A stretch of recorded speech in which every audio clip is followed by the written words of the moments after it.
Nevermore academy में दाखिला और एक मॉन्स्टर का रहस्य। कहानी की शुरुआत में वेंसडे एडम्स को अपने भाई पग्सली का बुली से बदला लेने के लिए स्कूल से निकाल दिया जाता है। वेंसडे के माता पिता मोर्टिशिया और गोमेज उसे अपने पुराने स्कूल नेवरमोर एकेडमी भेजते हैं। ये school outcasts, monsters, werewolf, sirens, vampires आदि के लिए है। वेंसडे शुरू में नेवरमोर से भागना चाहती है, लेकिन उसे पता चलता है कि उसके पास साइकिक शक्तियां हैं जो उसकी मां से विरासत में मिली हैं। इन शक्तियों की मदद से उसे पास के शहर जेरिको में हो रही रहस्यमय हत्याओं की विजन भविष्यवाणी दृश्य मिलती हैं। वेंसडे इस मामले को सुलझाने का फैसला करती है। जासूस वेंसडे और हाइड मॉन्स्टर।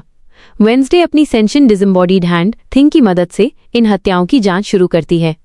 वो पाती है कि हमलों के पीछे एक क्रूर मॉन्स्टर है, जिसे बाद में एक हाइड के रूप में पहचाना जाता है।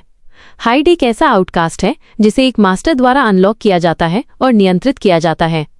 वह नेवरमोर में अपने साथी छात्रों पर संदेह करती है, जिनमें उसके लव ट्रायंगल में शामिल लड़के जेवियर थॉर्प, एक कलाकार जो उसे बचाता है, और टाइलर गैल्पिन, एक नॉमी बरिस्ता शामिल हैं।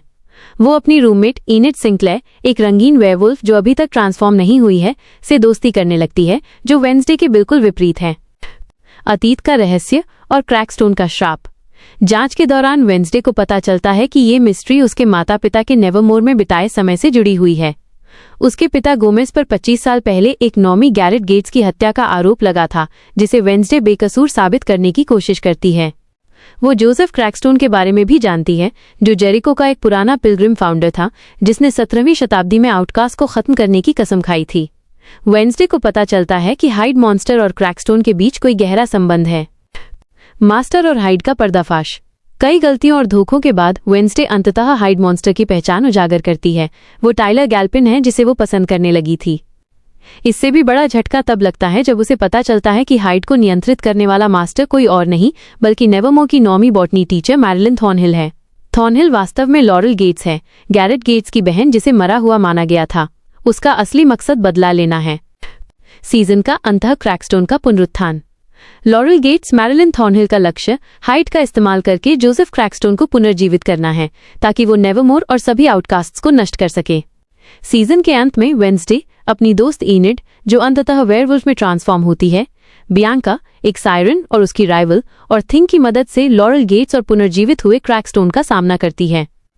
एक भयंकर लड़ाई के बाद वे क्रैकस्टोन को हरा देते हैं और लॉरेल गेट्स को पकड़ लिया जाता है। प्रिंसिपल वीम्स की हाइड द्वारा हत्या कर दी जाती है। वेंसडे और इनिड अब पक्की दोस्त छुट्टियों के लिए नेवरमोर छोड़ देती हैं। हालांकि अंत में ये संकेत मिलता है कि टाइलर पूरी तरह से निष्क्रिय नहीं हुआ है और वेंसडे को एक अनोनिमस स्टॉकर से धमकी भरे संदेश मिलना शुरू हो जाते हैं, जो ये बताता है कि खतरा अभी टला नहीं है। ये कहानी मुख्य रूप से वेंसडे के अपनी पहचान खोजने, अपनी शक्तियों को समझने और एक बड़े मिस्ट्री को सुलझाने के इर्द गिर्द घूमती है, जबकि वो नेवरमोर में एक सामाजिक जीवन स्थापित करने की कोशिश भी करती है।